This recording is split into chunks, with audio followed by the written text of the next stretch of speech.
बात 2013 की है। INS सिंधु रक्षक इस डीजल पावर्ड वर्ल्ड क्लास पनडुब्बी में विस्फोट होता है। क्रू के 18 लोग शहीद हो जाते हैं। यह हादसा बहुत दर्दनाक था और जो नेवी के जवानों के साथ घटा होगा उसकी तो परिकल्पना मात्रात्मक तक को झकझोर देने के लिए काफी है। इस विस्फोट के बाद सभी का ध्यान समुद्र की गहराइयों में छिपकर शत्रुओं की गतिविधियों पर नजर रखने वाली पनडुब्बियों और उनमें रहने वाले नौसैनिकों के जीवन की ओर गया था। आज का हमारा ये वीडियो पनडुब्बी में रहने वाले सैनिकों की जिंदगी पर है। उनकी लाइफ कैसी होती है, किन किन समस्याओं का सामना करना होता है उन्हें। चलिए आगे बढ़ते हैं और जानते हैं इसके बारे में विस्तार से। नौसैनिकों का जीवन आसान नहीं होता। इनके परिवार वाले बताते हैं कि इनकी जिंदगी बड़ी कठिन होती है। जब वो किसी मिशन पर जाते हैं तो ये मिशन 20 या 30 दिन के लिए होता है और कभी कभी तो लगातार 45 दिन तक वो काम करते हैं। परिवार वालों को बस इतना पता होता है कि वो ड्यूटी पर जा रहे हैं। इससे ज्यादा और कोई जानकारी नहीं होती उन्हें। परिवार वालों को तो ये भी नहीं पता होता कि वो कितने दिन के लिए कहाँ जा रहे हैं और कब वापस आएंगे।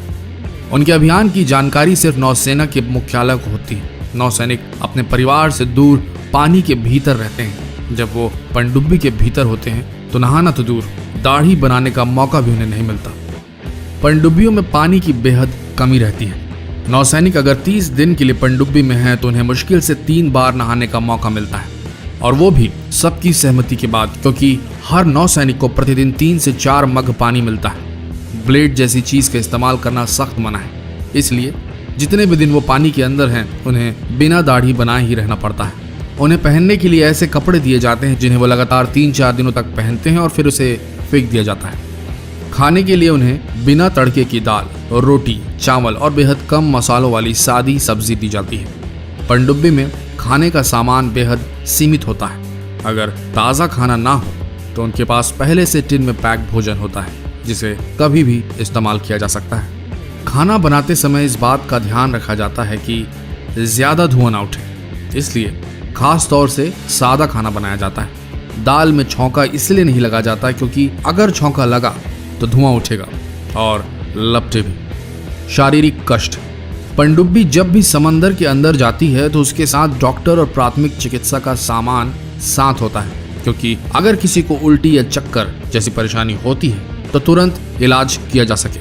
पनडुब्बी में सोने के लिए 2 कंपार्टमेंट होते हैं। वहाँ का तापमान गर्म होता है, इसलिए कभी कभी कुछ नौसैनिक वहां भी सोने जाते हैं जहां मिसाइल्स और टॉर्पीडो रखे होते हैं, क्योंकि ये जगह पनडुब्बी की दूसरी जगहों के मुकाबले सबसे ज्यादा ठंडी रखी जाती है। पनडुब्बी के भीतर सूरज की रोशनी नहीं आती।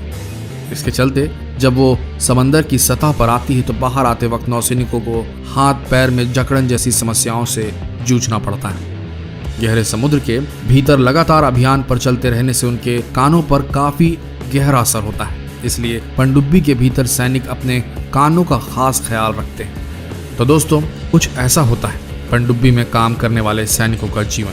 पर हमारा सलाम इन बंद कंटेनरों में धड़कते उन दिलों को जो धड़कते भी इसलिए हैं कि देश सुरक्षित रहे।